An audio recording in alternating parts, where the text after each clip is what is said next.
Hi,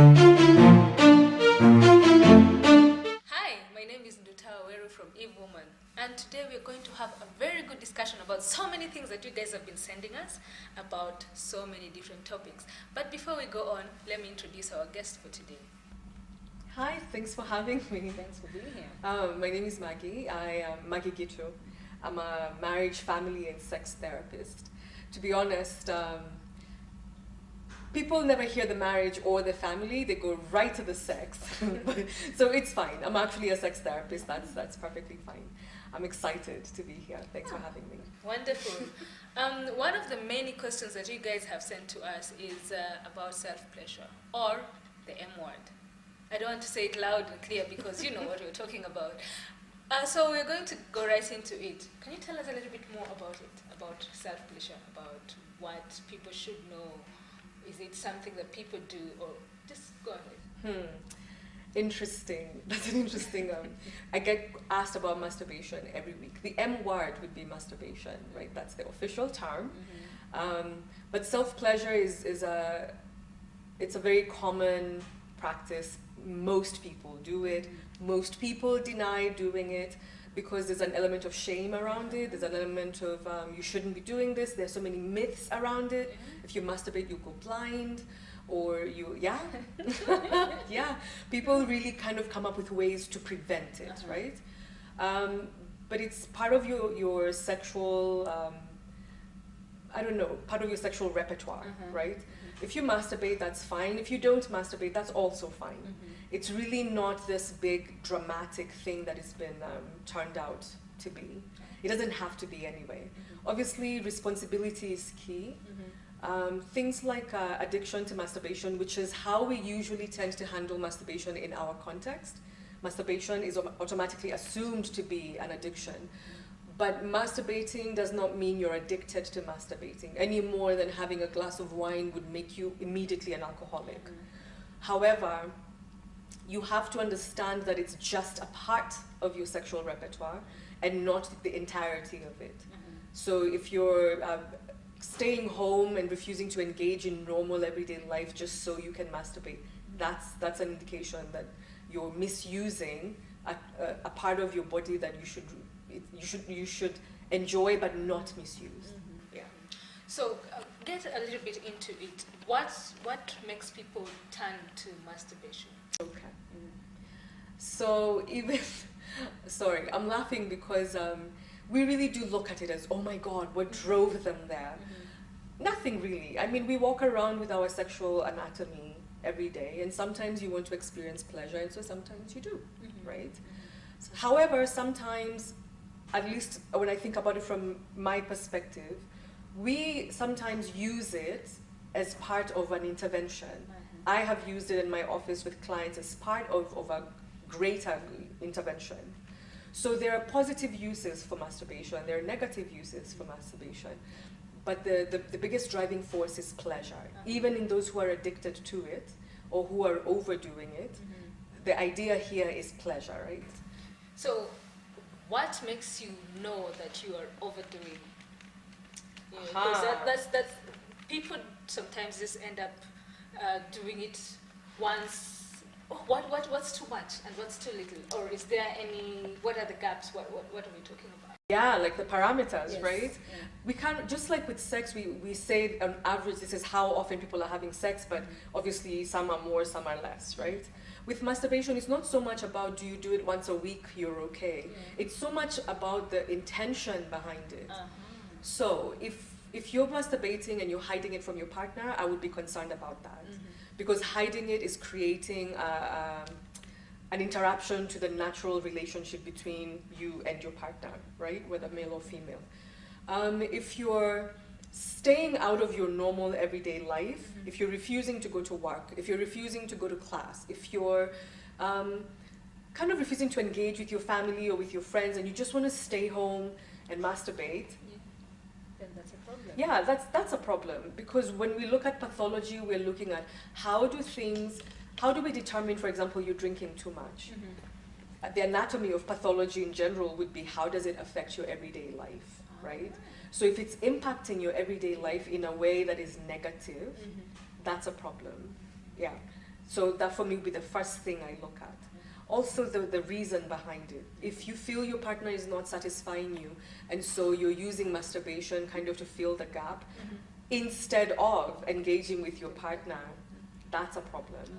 That's an indication that there's a break in that relationship, and you're making the break worse. Yeah. So what you want to do is, if you're going to masturbate, masturbate. People even masturbate together, mutual masturbation, right? That's fine. But you have to be aware that this is a tool. If I have a fork in my hand and I stab you with it, I've just turned it into a weapon. Yeah. But if I use it to eat, I'm using it for exactly what it was intended for. Yeah. Yeah. Fantastic. So if somebody has more questions about masturbation, where should they go to?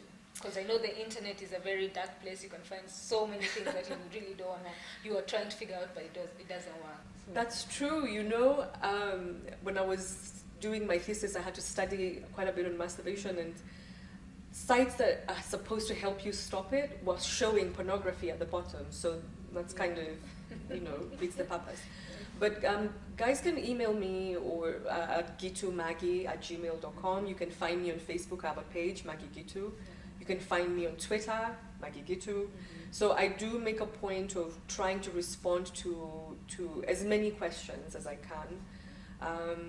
And some I use for the article, and some I respond directly. They can come to my office, right? Especially if you're struggling with masturbation or some aspect of your sexuality, and that requires an intervention. I need to see you. I really can't do therapy by proxy. Or if you write me, oh, my brother or my husband has this problem, I can't really fix him through you or fix her through you. Yeah. But my office is in town. It's really accessible. Yeah. So there have been a lot of myths about masturbation and self-pleasure.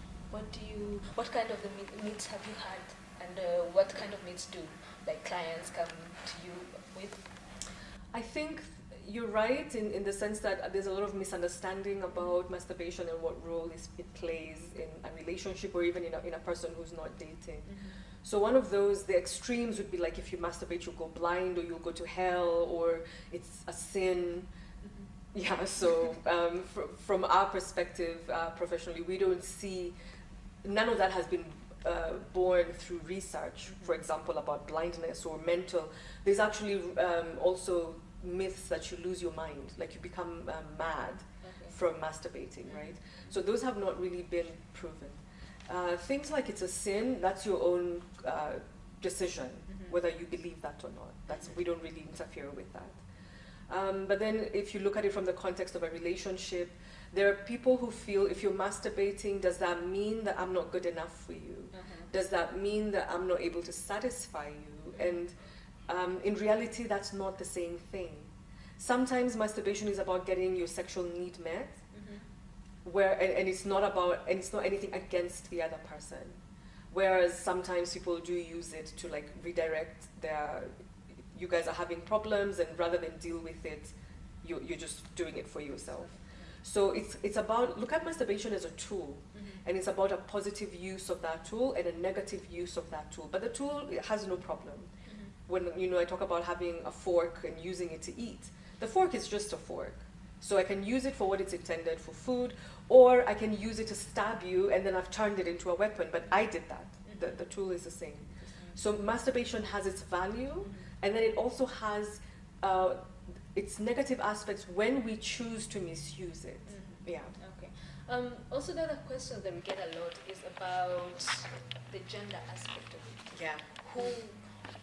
For the most times, masturbation has been every time somebody hears about masturbation, they think about man doing it. What about the women?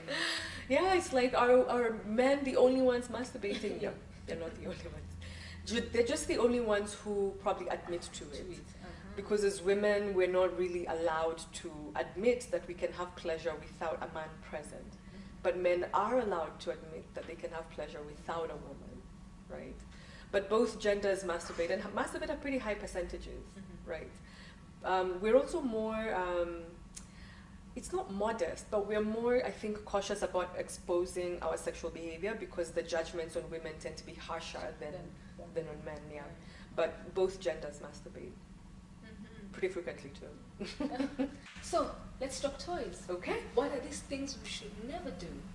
About toys. Yes. So toys are an interesting subject, especially in this country, right? Because one minute it's illegal, the next minute they're okay selling them. So, but in terms of things not to do with toys, toys are like tools, and toys are meant for fun. Even with children, toys are for fun. So don't use your toy to replace your partner. That's a huge don't.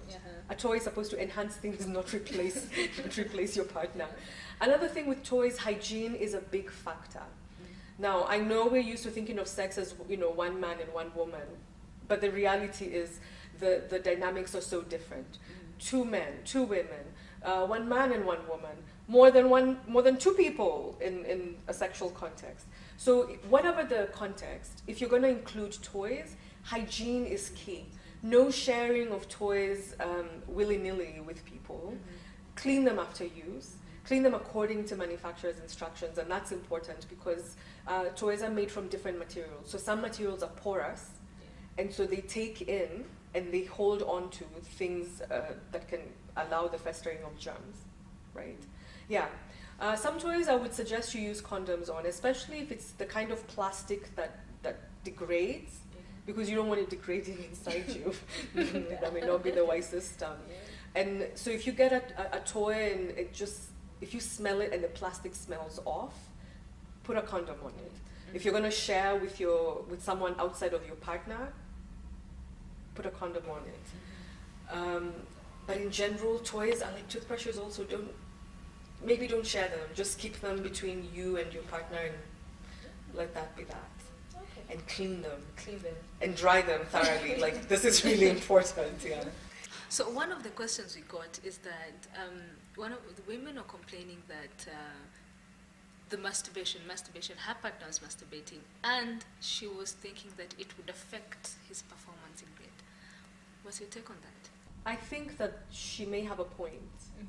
So masturbation is interesting because for some men, they masturbate so much that when it comes to sexual intercourse, they can't sustain an erection, right? Others masturbate so much that they last too long. So when I'm making an assessment, what I'm looking to see is where on the spectrum is this client? Are they overdoing it? Are they not doing it enough?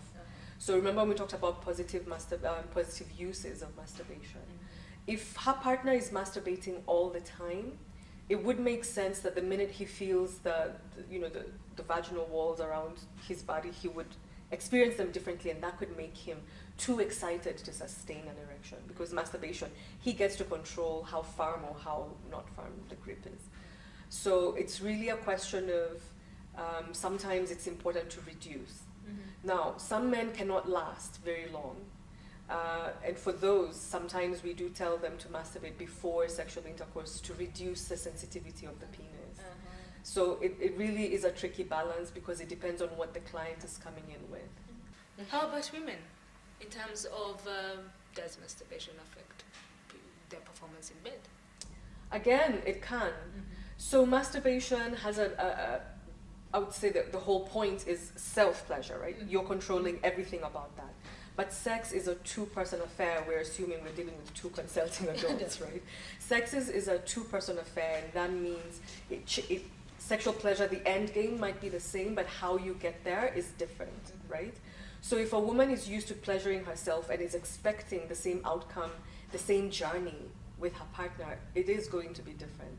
And if you're not prepared for that mentally, and if you don't know that, of course, it's going to take longer, then you can feel frustrated and make the assumption that he's not pleasuring me enough, or I'm not able to have an orgasm with a partner, I'm only able to have it by myself. But in reality, if you ask a woman, how long does it take you to masturbate? They might tell you 2 minutes or 5 minutes or 10 minutes. But if you were to ask her within the couple, how long does your sex act take? They might tell you 20 minutes, right? So again, you have to understand that masturbation has its place, and its place is not the same place as consensual sex. So you have to be, if you're one of those who is unable to separate the two, perhaps don't masturbate. Because then when it comes to sexual intercourse, you're going to struggle and feel like there's a problem when there isn't a problem. The problem is you expecting one thing in a context that belongs in another thing. Yeah. Also, with the use of toys, if you go and get the biggest toy known to mankind, it's unlikely to be replicated in the male biological, the average male, right? So if size matters to you that much, be careful about your ability to separate your partner and the anatomy that he comes with versus the toy that you're using, and understand that they're not going to be the same. Thank you so much for being here and all the information you've given to us. Thank you for having me. So where can guys get you? Well, I think the easiest place would be Facebook. I have a Facebook page, Maggie Gitu. I also write a weekly column every Saturday in Eve Woman. So at the bottom is my email and other information. Yeah. Oh, great. You can also visit us on www.evewoman.co.ke for all the information you need. We have all the contact details below, and you can always send us something. Talk to us. Let us know what you think. Thank you for having us.